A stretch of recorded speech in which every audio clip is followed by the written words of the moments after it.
으로 감사드립니다. 바쁘시겠지만 좋아요, 알람, 구독, 설정 한 번씩 꼭 부탁드립니다. 저에게 정말 큰 힘이 됩니다. 자, 오늘의 제목, 일본 수출 규제, 아베 자충수로 결국 국제사회에서 욕먹고 개망신당하는 현재 상황, 지소미아 종료로 안보 잃고 삼성 없으면 일본 전자산업이 무너지는 초유의 사태에 결국 고개 숙이고 삼성 찾은 일본 정부라는 주제로 여러분들과 한번 이야기를 나눠보도록 하겠습니다.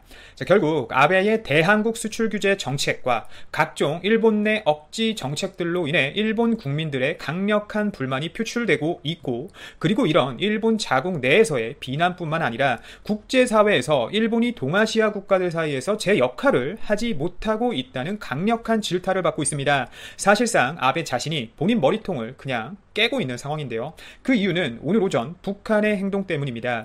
오늘 오전 북한이 또 SLBM, 즉 잠수함 발사 탄도미사일로 추정되는 탄도미사일을 시험 발사했습니다. 특히 10월 5일 이후부터 북미 협상이 재개되는 시점이 이렇게 며칠 남지 않은 상황에서 어떤 의도로 북한이 이렇게 또 미사일을 발사했는지는 그 이유에 대해선 미지수이지만, 아무래도 북한이 쉽게 미국과의 협상을 끝내지 않겠다는 의도를 충분히 우리에게 보여주는 모습인 거죠. 각설하고 오늘 이 북한의 미사일이 재미있는 부분은 바로 이 미사일이 떨어진 위치 때문입니다. 지금 일본이 북한 미사일 때문에 발칵 뒤집혔는데요. 북한이 일본 섬나라 원숭이들에게 불맛을 보여주겠다던 대대적으로 이렇게 밝혔었죠. 결국 이 미사일을 일본 쪽으로 쐈습니다. 바로 오늘 오전 약 7시 30분경 일본 시마네현 도고 앞바다로 이 미사일이 떨어진 것인데요. 일본의 배타적 경제 수역에 낙하했기 때문입니다. 특히 이 문제는 조금 일본에게 심각할 수밖에 없습니다. 북한이 쏜 미사일이 일본 배타적 경제 수역에 떨어진 것은 약 2년 만인데요. 2017년 11월 이후 일본 영해에 북한 미사일이 떨어진 적은 없었습니다. 특히 올해 초부터 북한이 지속적으로 일정한 주기가 없이 정보 파악이 제일 취약한 시간인 새벽 시간에 미사일을 계속해서 발사하고 있는데요. 실제 일본 국민들은 현재 굉장히 불안에 떨고 있다고 합니다. 특히 일본 정부의 안일함 때문인데요. 일본 아베는 미국 트럼프의 말을 사실상 명령과 다름없이 따르고 있는 존재로 국제사회에서 인식이 아주 그냥 제대로 박혀있는 상황입니다. 그런데 문제가 하나 있습니다. 국가 안보와 관련된 문제에 대해서도 사실상 트럼프의 말을 그대로 받아들이고 있다는 지적이 다분한 거죠.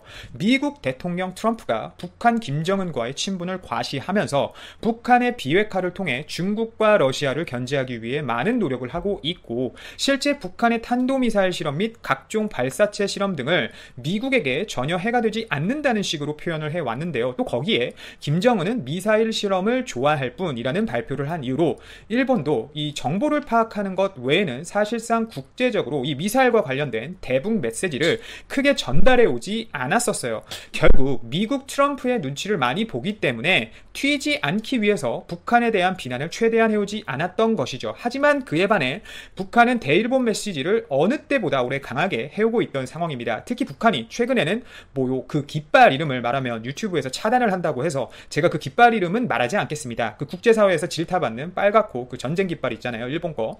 자신있게 말씀을 드리고 싶은데 이유 없이 유튜브에서 이런 정지를 때리니까 말을 할 수가 없네요. 답답합니다. 여하튼 이런 깃발을 도쿄 방사능 올림픽에서 사용하는 등의 행동을 강력히 비난해 왔습니다. 극우 일본 국민들을 제외하곤 평범한 일본 국민들은 굳이 아베 정부에게 이런 굉장히 민감한 부분이 될 수 있는 깃발을 꼭 써야 하냐라는 불만을 표출하고 있고, 특히 이런 문제로 국제사회에서 안 그래도 일본의 위치가 줄어들고 있는데 더 줄어드는 것 아니냐는 걱정을 하고 있습니다. 또한 이뿐만 아니라 방금 말씀드린 지속되는 북한의 미사일 발사와 관련해서 안보적으로 굉장히 취약한 상태로 계속 불안감에 떨면서 살아야 하냐라는 불만 또한 쏟아내고 있어요. 특히 대한민국을 상대로 잘 알지도 못하는 경제 보복과 수출 규제 등을 통해 일본 경제와 일본의 국제적 정치 및 안보를 연결시켜 일본이 얻는 것이 도대체 뭐냐며 일본 아베 SNS 등에 직접적으로 항의 메시지를 보내고 있습니다. 이런 결과는 일본에게 즉각적으로 나타났습니다. 지소미아 종료 이후 실제 일본은 수차례 이상 북한의 발사체를 제대로 파악하지 못한 것으로 알려져 일본 내부에서 파문이 일었는데요. 저고도 및 새로운 북한의 무기가 점점 하나씩 등장하면서 일본이 전혀 예상하지 못한 시나리오로 흘러가고 있기 때문에 오히려 일본은 우리나라와 군사적으로 더욱 긴밀한 관계가 필요한 상황입니다.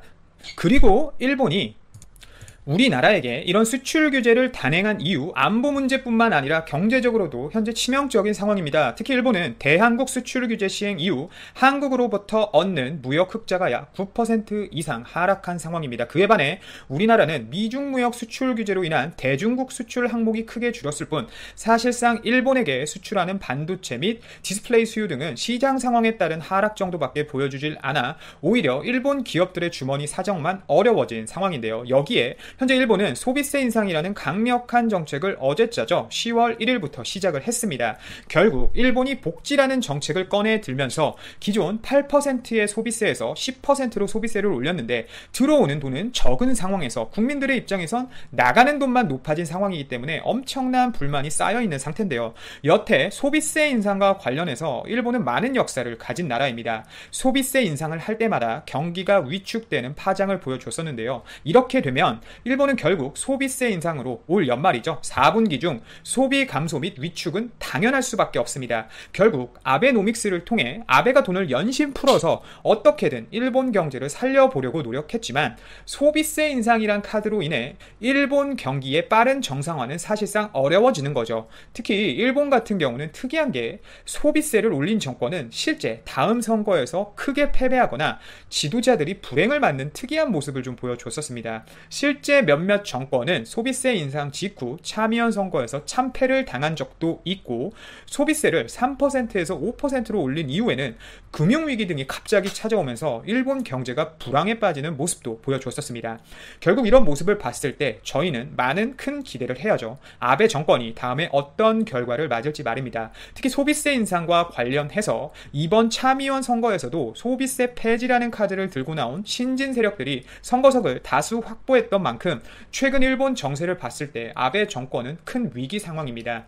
우리나라 반도체 업체들 한번 겁주고 잡아보겠다고 시작한 수출 규제가 일본에게 이런 식으로 다가올지 일본 정부와 아베도 몰랐겠죠. 결국 모든 게 자충수입니다.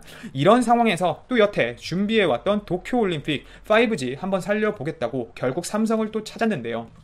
우리나라와 일본의 차가운 관계 속에서 또 삼성전자가 일본 2위 통신업체인 KDDI와 함께 5G 올림픽과 관련해서 망 구축에 이동통신 장비를 공급하기로 결정되어 국제사회에 관심이 쏠리고 있습니다. 특히 5G와 관련해서는 중국의 화웨이와 우리나라 삼성전자의 5G가 대표적인데요.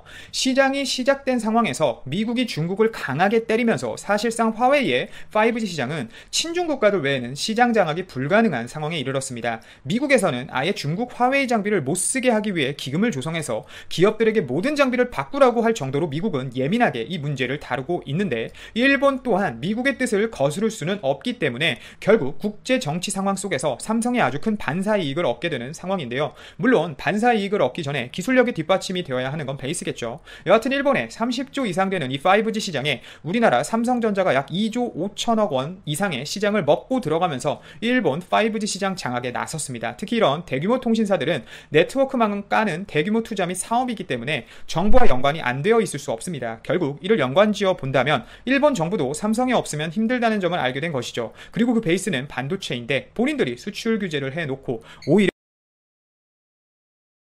일렉트로닉스도 공장 가동 중단, 2분기 연속 적자, 꿀 좋다 라는 속 시원한 주제들로 여러분들과 한번 이야기해 보도록 하겠습니다. 오늘 정말 더운데 제목만 봐도 속 시원하시죠? 제목 보이시나요? 일본이 수출 규제를 단행했는데도 불구하고 이 와중에 삼성전자가 말했던 진짜 실력이 나왔습니다. 글로벌 디램 시장에서 메모리 반도체 최고 호황기라고 여겨지는 2017년 중반기 하반기 최고 점유율을 넘어서서 약 6분기 만에 우리나라 삼성전자가 최고 시장 점유율을 찍었습니다. 일본 정부가 반도체 소재 수출 규제를 삼성이라는 회사를 저격하면서 사실상 공격을 했고 또 디램 값이 작년만 해도 메모리 기준 개당 8달러 이상 하던 게 올해 초에 급락하면서 3달러 선까지 무너졌습니다. 이에 대해 삼성전자 위기론이라면서 조중동 및 여러 매체에서 삼성이 망한다느니 어쩌고 저쩌고 이런 이야기들로 일파만파 퍼뜨리면서 많은 사람들을 걱정을 시켰는데요.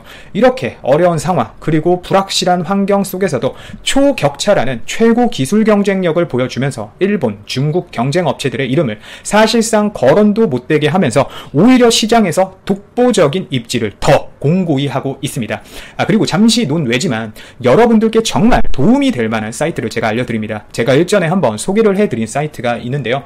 구글을 통해서 보시면 해석까지 적당히 해주기 때문에 반도체에 정말 관심이 있으신 분이라면 디램 익스체인지라는 사이트를 가끔씩 꼭 봐보세요. 이 업황과 시장 상황에 대해서 오히려 우리나라 이런 뭐 네이버 뉴스, 다음 뉴스 뭐 이런 쪽보다 훨씬 해외 업체들의 업황과 삼성전자의 현재 상황, 점유율, 뭐 반도체 산업의 올해 방향, 내년 방향 등 정말 많은 정보를 보여줍니다. 제가 오늘 말씀드린 정보들도 디램 익스체인지에 나와 있고요. 우선 정보에 의하면 올해 2분기 4월에서 6월이죠. 삼성전자는 디램 점유율이 45.7%를 기록했고요. 전년 동기 대비 약 2.1% 상승한 점유율을 보여주고 있고 2위인 SK하이닉스는 28.7%의 점유율을 보여주면서 작년 대비 약 1.2% 정도 하락한 점유율을 보여주고 있습니다. 자, 이 두 업체의 점유율을 합쳐볼까요? 45.7 플러스 28.7은 74.4%네요. 어마어마하죠. 사실 이 디램 시장을 사실상 이 두 업체가 독점하고 있다고 해도 과언이 아닐 정도로 두 회사의 점유율은 실로 어마어마한 수치입니다.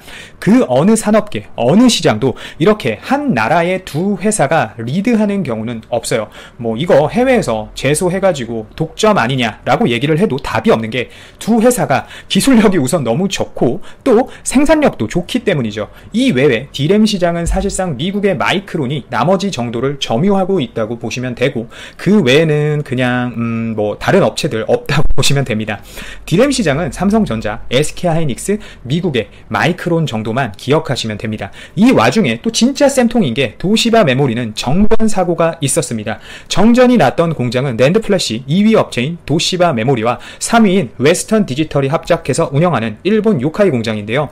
실제 일본 수출 규제가 들어오기 직전에 정전 사고가 크게 났습니다. 진짜 크게. 이렇게 돼서 사실상 3분기 사업은 도시바 메모리 같은 경우는 말아먹었어요. 웨스턴 디지털이랑.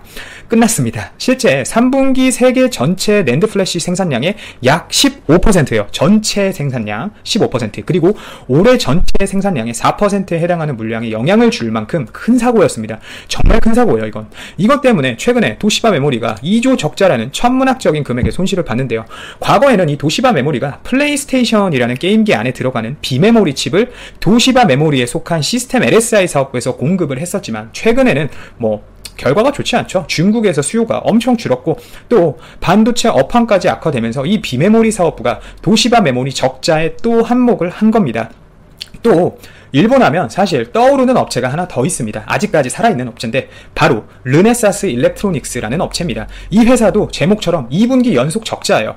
차량용 반도체 업체 글로벌 톱3 안에 드는 회사인데도 말이죠. 모르시는 분들 많으시죠? 이제 아시면 됩니다. 이 회사에 대해서. 차량용 반도체 업체 글로벌 톱3에는 1위는 네덜란드의 NXP, 2위는 독일 인피니언 테크놀로지인데 이 두 회사는 흑자예요. 근데 일본 업체인 시장 점유율 3위를 점하고 있는 르네사스 일렉트로닉스는 연속 2분기 적자라는 거죠. 1, 2위와 정말 대조되는 모습을 보여주고 있습니다. 이만큼 일본의 반도체 업체들은 현재 어렵습니다. 우리나라가 사실 너무 부럽겠죠. 이제 뭐 따라가고 싶어도 따라갈 수가 없으니까 말입니다. 이 르네사스 일렉트로닉스는 재고 증가라는 문제 때문에 심지어 8월 한 달 정도 공장 가동까지 중단을 합니다. 자, 이 정도로 어려운 상황이면 이제 마탱이 간 겁니다. 자, 제조업에서 공장 가동을 중지한다? 여러분, 제조업에서 일하시는 분들, 제 방송 들으시는 분들 중에 정말 많으실 텐데 공장 가동을 중단할 정도면 뭐 파업 아니고서야 정말 문제가 있다는 겁니다. 특히 반도체 회사 같은 경우 공장 가동을 하루만 해도 수천억의 손실을 봅니다. 왜 삼성전자, SK하이닉스가 야간에까지 근무자들을 투입해서 공장을 계속 가동할까요? 수요에 맞춰서 계속 찍어야 되는 겁니다. 공장을 돌려야 되는 거예요. 공장 하나를 건설하는데 적게는 1조에서 2조 원, 요즘에는 많게는 3조에서 4조씩 듭니다. 이런 말하면 뭐 좀 그렇지만 하겠습니다. 공장 지었으니까 그 공장에서 뽕을 뽑아야 되거든요. 반도체 장비 하나에 적게 나가는 건 수억, 수십억에서 많게 나가는 건 요즘 수천억까지 나가죠. 수천억 나가는 건 물론 ASML의 EUV 장비가 수천억씩 하죠. 계속 이 장비들을 안 돌리고 일정 기간 동안 이 장비를 못 써먹는 순간 다 손실인 겁니다. 회사의 손실이에요. 장비도 중고라는 게 있죠. 이 장비들을 놀림으로 인해서 중고가 되는 감가상각까지 생각을 한다면 정말 공장 입장에선 천문학적인 손실인 거죠. 자, 샤오미, 오포 모두 손이 벌었습니다. 그리고 삼성전자에게 왔습니다. 이제 모든 나라가 일본을 신뢰하기가 어려워졌기 때문이죠. 이런 수출 규제와 불확실한 환경 속에서 낸드 시장에서도 삼성전자는 현재 1등을 유지하고 있습니다. 자, 이렇게 어려운 상황에서 최근 삼성전자는 6세대 V낸드를 양산해서 기업용 PC SSD를 공급하겠다고 컨퍼런스 콜을 통해 최근 밝혔는데요. 사실 삼성전자 같은 경우는 6세대 V낸드를 이미 개발해놨고 양산할 수 있었던 상황입니다. 하지만 기존 낸드 재고와 업황 불확실성 때문에 이 양산 시기를 조율하고 있던 게 올해 말 혹은 내년 초였어요. 하지만 앞서 말씀드린 도시바 메모리와 웨스턴 디지털의 정전 사태로 낸드 공급이 생각보다 많이 떨어졌고 또 업황 개선으로 낸드를 찾는 글로벌 IT 기업들이 많아졌습니다. 시장이 또 반등을 했던 거죠. 이것 때문에 삼성은 이 기회를 딱 알고 또 6세대 V낸드를 바로 내놓은 겁니다. 자, 미안하지만 SK하이닉스가 128단 V낸드 PUC 내놨다고 하지만 삼성전자의 6세대 V낸드 기술이 훨씬 난이도가 높은 공정입니다. 더블 스택이냐 싱글 스택이냐의 차이인데 삼성전자 같은 경우는 난이도가 훨씬 높은 싱글 스택을 고수하고 있죠. 그 와중에 단수도 사실상 최고 수준입니다.